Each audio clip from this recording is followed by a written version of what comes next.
नमस्कार, आप देख रहे हैं दिव्य भारत खबर और मैं हूं आपके साथ विजय लक्ष्मी। आज का बड़ा सवाल, क्या वीर विनायक दामोदर सावरकर को भारत रत्न मिलना चाहिए? 28 मई 1883 महाराष्ट्र के नासिक जिले के भगूर गांव में जन्मे विनायक दामोदर सावरकर बचपन से ही प्रखर राष्ट्रवादी विचारों वाले थे। किशोरावस्था में उन्होंने मित्र मेला और बाद में अपना भारत की स्थापना की। पुणे के फर्ग्यूसन कॉलेज से राजनीतिक गतिविधियों के कारण निष्कासित हुए और 1906 में कानून की पढ़ाई के लिए लंदन गए।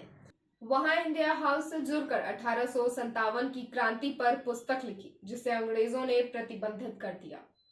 1910 में नासिक के कलेक्टर जैक्सन हत्या प्रकरण में गिरफ्तार हुए। भारत लाते समय फ्रांस के मार्से बंदरगाह पर जहाज से समुद्र में कूदकर भागने का साहसिक प्रयास किया, लेकिन दोबारा पकड़े गए। उन्हें 2 आजीवन कारावास कुल 50 वर्ष की सजा देकर अंडमान की सेल्यूलर जेल भेजा गया।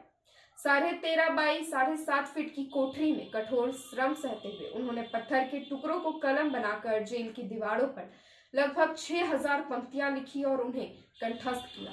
1911 से 1920 के बीच उन्होंने अंग्रेजों को कई दया याचिकाएं लिखी। समर्थकों के अनुसार यह रणनीति थी, आलोचकों के अनुसार यह समझौता।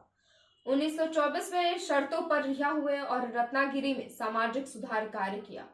1923 में लिखी पुस्तक हिंदुत्व हु इज हिंदू में उन्होंने हिंदुत्व को एक राजनीतिक सांस्कृतिक पहचान के रूप में परिभाषित किया।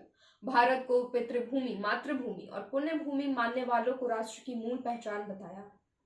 वहीं 1948 में महात्मा गांधी की हत्या के षड्यंत्र में उन्हें गिरफ्तार कर लिया गया। 1949 में साक्ष्य के अभाव में बरी हुए, लेकिन बाद की जांचों में संदेह की चर्चा बनी रही। इसी प्रकरण में उनकी विरासत को स्थायी रूप से ध्रुवीकृत कर दिया। 26 फरवरी 1966 को उन्होंने आत्मार्पण के तहत भोजन त्याग कर प्राण त्याग दिए। मृत्यु के दशकों बाद भी सावरकर भारतीय राजनीति में एक पोलराइज्ड फिगर बने हुए हैं, कुछ के लिए राष्ट्र नायक तो कुछ के लिए विवाद का प्रतीक। साल 2014 में संसद के सेंट्रल हॉल में प्रधानमंत्री श्री नरेंद्र मोदी जब सावरकर के चित्र को सम्मान देने पहुंचे तो अनजाने में उनकी पीठ महात्मा गांधी के चित्र की ओर हो गई। इस दृश्य को कई राजनीतिक विश्लेषकों ने प्रतीकात्मक बताया, मानो समकालीन राजनीति में गांधी और सावरकर 2 विपरीत वैचारिक ध्रुवों का प्रतिनिधित्व करते हैं। हाल ही में आरएसएस प्रमुख मोहन भागवत ने मुंबई में एक कार्यक्रम में सावरकर को लाखों करोड़ों दिलों का सम्राट बताते हुए उन्हें भारत रत्न देने की खुलकर वकालत की। उनका कहना था कि सावरकर को सम्मान मिलने से भारत रत्न की गरिमा बढ़ेगी। भाजपा ने इस मांग का समर्थन किया और सावरकर को महान स्वतंत्रता सेनानी बताया। वहीं कांग्रेस और वामपंथी दलों ने उनकी दया याचिकाओं और गांधी हत्या प्रकरण का हवाला देते हुए कड़ा विरोध किया। आज की राजनीति में अक्सर यह तर्क भी सुनाई देता है कि अगर आप सावरकर को सम्मान देते हैं तो आपको गांधी की विचारधारा से दूरी बनानी होगी, और अगर आप गांधी को स्वीकारते हैं तो सावरकर की विचारधारा को नकारना होगा। और शायद यही कारण है कि सावरकर आज भी भारतीय सार्वजनिक जीवन में गहरे वैचारिक विभाजन का प्रतीक है।